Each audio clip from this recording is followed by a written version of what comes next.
Hello everyone. In today's class, we are going to discuss the Crammer's formula to solve the following simultaneous equation.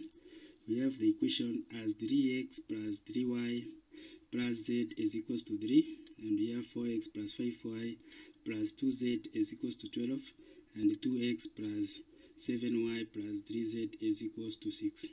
And we know for us to solve by use of the Crammer's formula, we know that the value of x will be arrived at by taking the determinant of x matrix divided by the determinants of original matrix, and then the value of y will be equivalent to the determinant of y matrix all over the determinant of original matrix, and also the value of z is equivalent to the determinant of z matrix divided by the determinant of original matrix. So for us, we can see that what is common there is the determinant of original matrix. So we just arrange our equation in form of a matrix form. So for us to get the d whole is equals to, we arrange this, the values of x are 3, 4, and then 2. Those are the values of x. Then the values of y are 3, 5, we have 7, and then the value of z are 1, 2, and then we have 3. So that is the matrix. And then for us to be able to get the determinant of this, we multiply with the first two columns of this matrix, which is 3, and then 4, 2, 3, 5, 7. So we multiply with these two.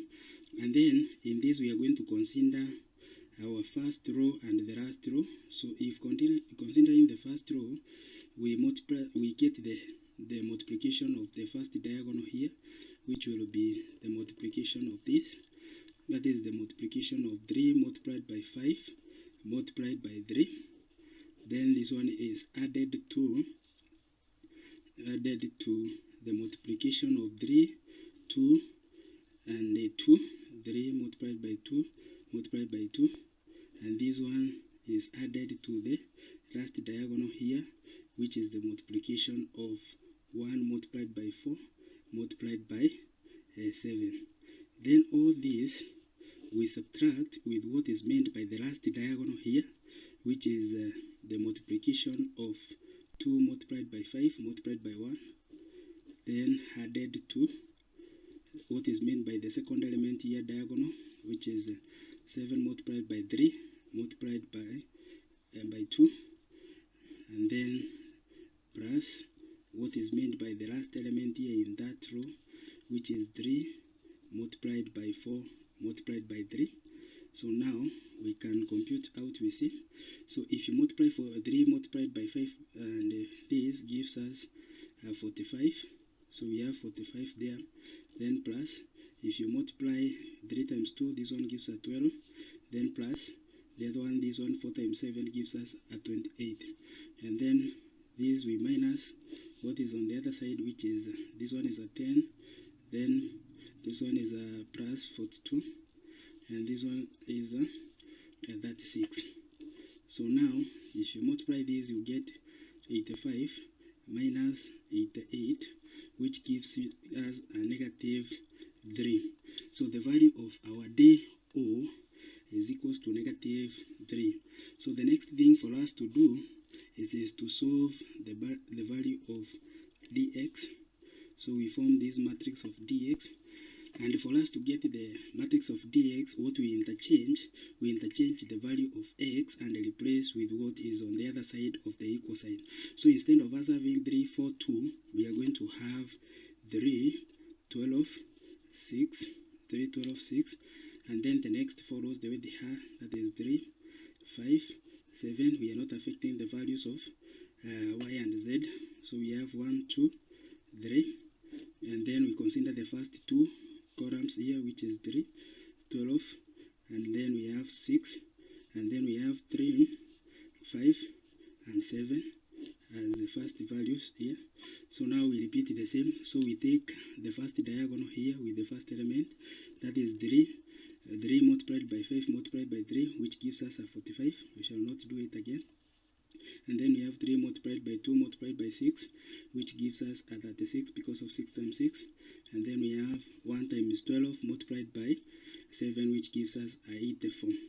And then we consider the last row here with this element.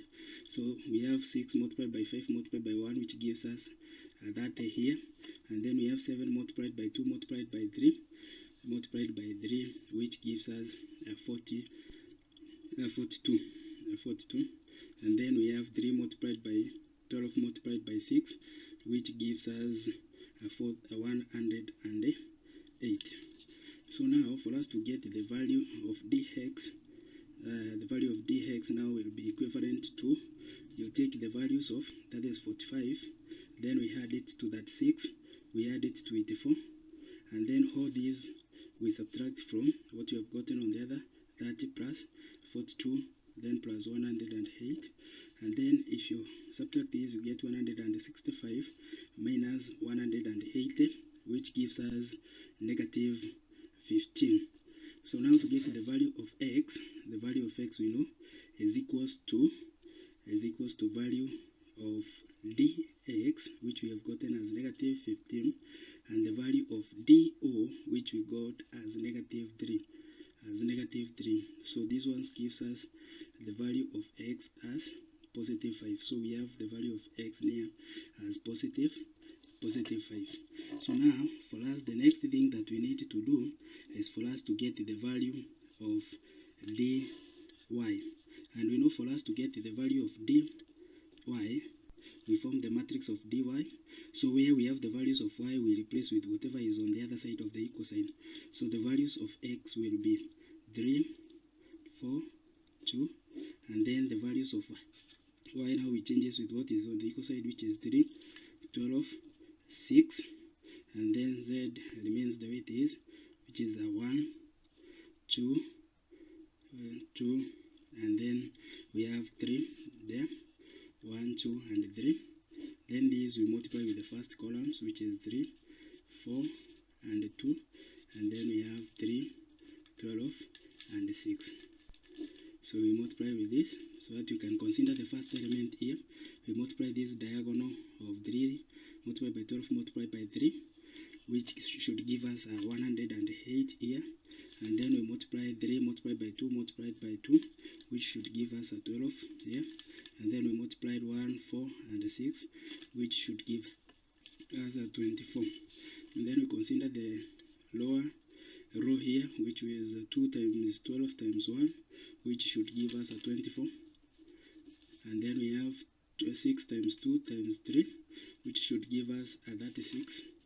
And then we have 3 times 4 times 2 times 3, which is 3 times 4 is 12, and then 12 times 3, which is 36 also. So now for us to get the dy here, we know it is equivalent to, we had 108, then plus 12, then plus 24, and then this one we subtract 8 from. Here we have 24 plus 36 plus 36 here, and then we get this one is supposed to be 144 minus 96. So in this case, if we subtract this, we get 48. So now to get the value of y, we know it is given by dy all over do. We already found the do. So now it is going to be 48 divided by negative 3, which should give us a negative 16, So the next value is for us to get the value of dz, and for us to get the value of dz, we first of all need to arrange the matrix by replacing the values of these with what is on the equal side. So we have 3, 4, 2, and then we have 3, 5, 7, and then we have 3, 12, 6, and then we take the first two columns, and our first columns here becomes 3, 3, 4, 5, and then we have 2 and 7. So this is what we are going to multiply with. So in this case, now we can consider our first row here, which should give us 3 multiplied by 5 multiplied by 6, so that one is 90. And then we have 3 multiplied by 12, which is 36 multiplied by 2, to give us 72 here. And then we have 3 multiplied by 4, which is 12, and then 12 multiplied by 7, which gives us 84. And then on the other side there, we have 2 multiplied by 5, which is 10 multiplied by 3, which is give us that here. And then we have 7 multiplied by 12, which is 84. Then 84 multiplied by 3, which should give us 252. And then we have 6 multiplied by 4 multiplied by 3, which should give us 72. So in this perspective now, we are going to have 90 added to 72, then plus 84, and this one should be subtracted from 30 added to 252, and then plus 72. And if you add these, you're supposed to get here 246. Then we minus the value of that is equals to minus 354. And now if you subtract, you get negative 108 here. And then the value of z, we know the value of z is equals to dz divided by do, which should give us negative 108 divided by negative 3. And if you cancel negative and cancels 3 and 108, this one gives us a positive 36. So that is the value of z. You can take any of the equation and substitute. Remember we had 3. Maybe you can substitute x with the 5. Then you add it to 3. We can multiply by negative 6. And then maybe you can add z, which was 36. We see if we are going to get